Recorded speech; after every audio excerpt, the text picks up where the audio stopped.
Hey everybody, it's Therese here from the Woodsy couple, and today we're talking about the Brooks Cascadia 15s.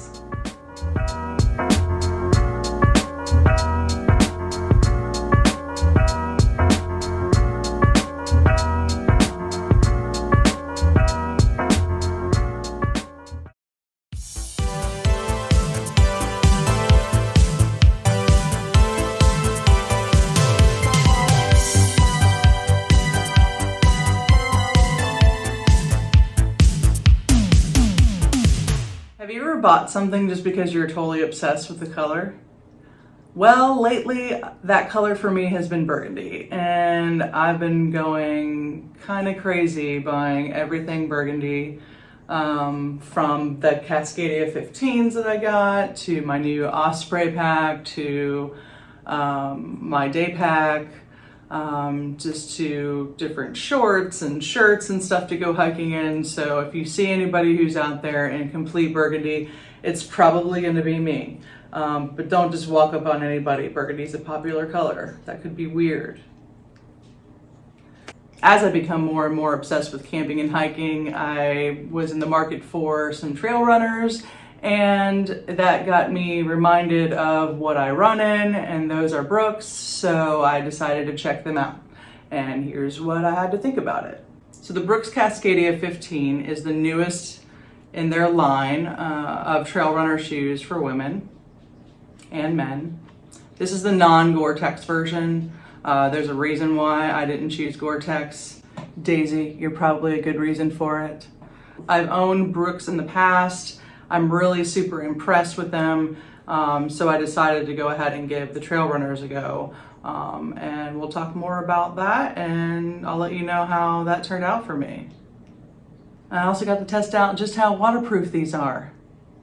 I also got to test out just how quickly these dry. So one super fun thing about me is that my right foot tends to roll on the outside when I'm running, and that causes hip pain and knee pain, and you kind of tend to have a really strange gait while you're running, and it's almost like you're limping.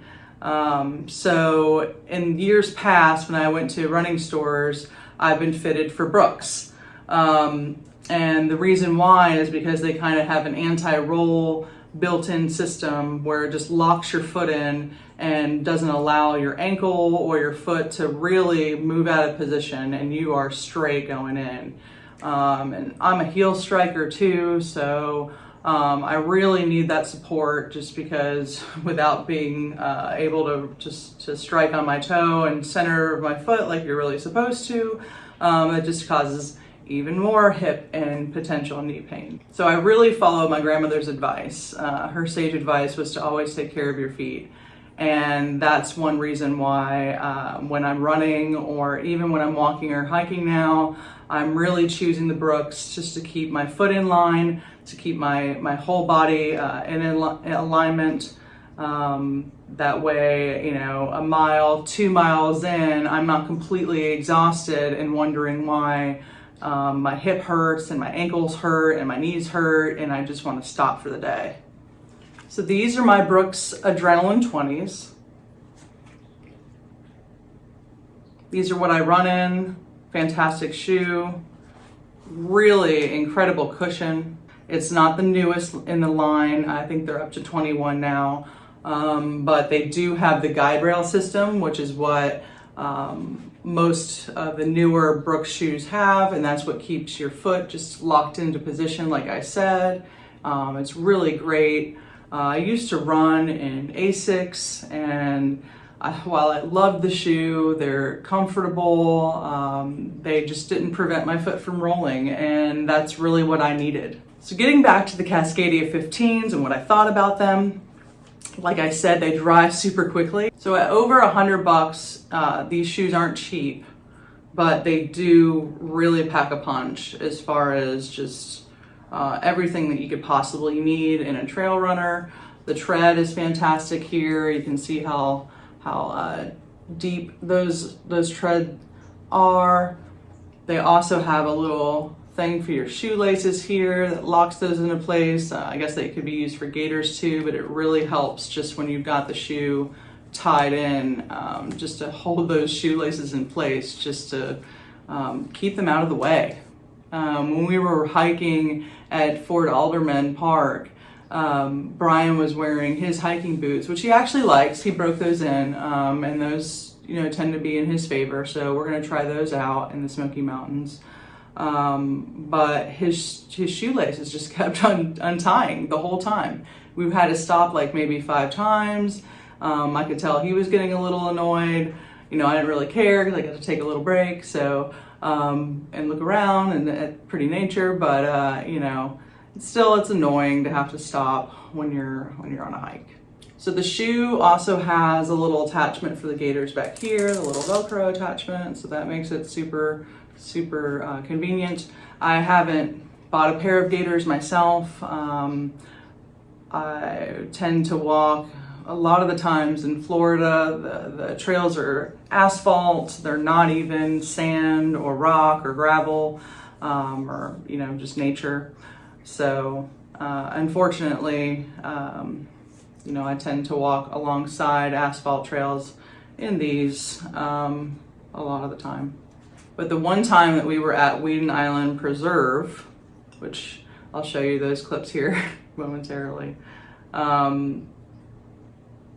I really got to test out just how waterproof and quick drying these are. Now, these aren't the Gore-Tex version.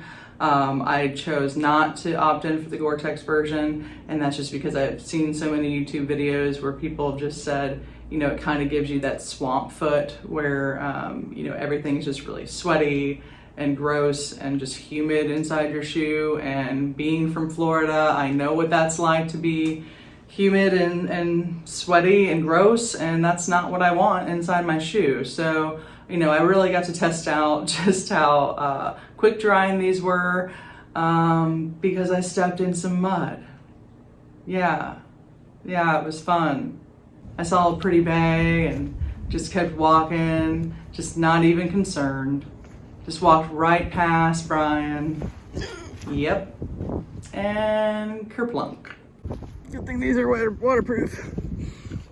Anyway, I was able to pull my leg right out of that mud. It didn't really affect the shoe at all. As you can see, it's still in relatively brand new condition, and we've gone on a few hikes already in these, so they really hold up great. They even got the little cushion on the sole, it says. So these are super high cushion shoes, if that's something that you're looking for. Now that does mean that the drop's a little bit higher than like your typical trail runner shoes that you see out there, like the Solomons or the Altas. So these have a medium support as opposed to my running shoes. The drop on these is 8 millimeters. So whereas the running shoes were a little bit higher at 12 millimeters. Like I said, both shoes had the guide rail system. They also have what Brooks calls their Biomogo DNA.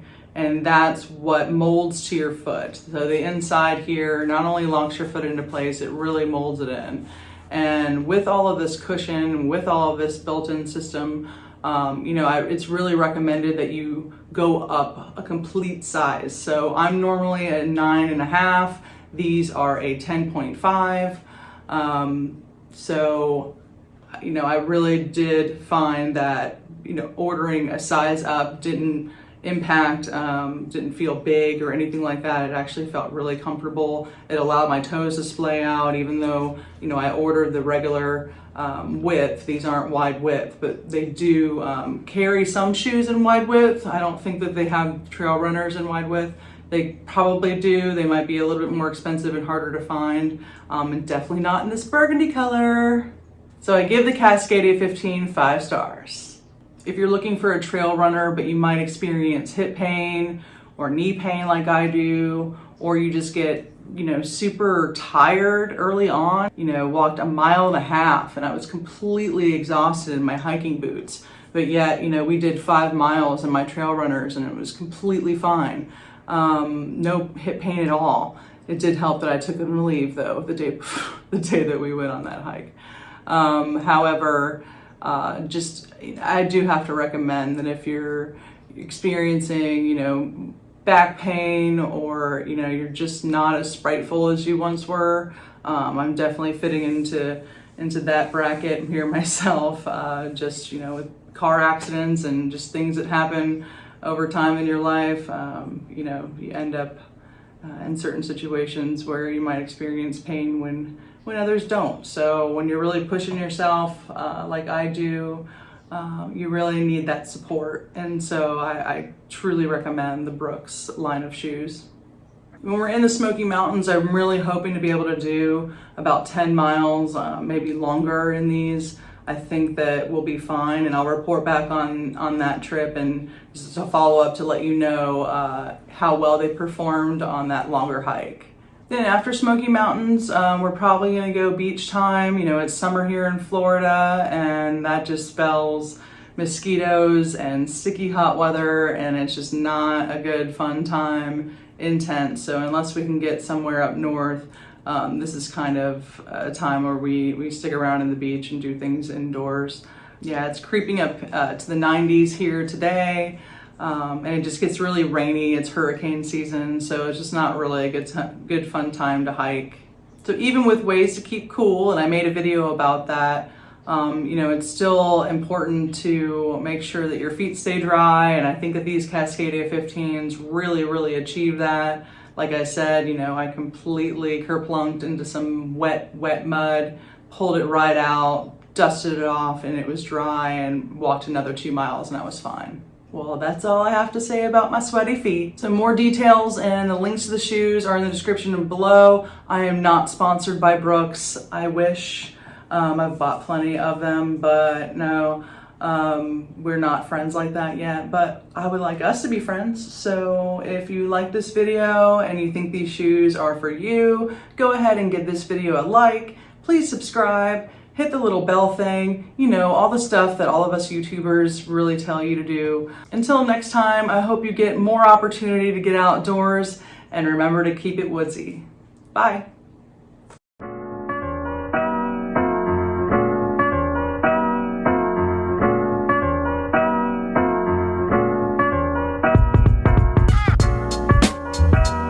My Brooks Adrenaline 20s.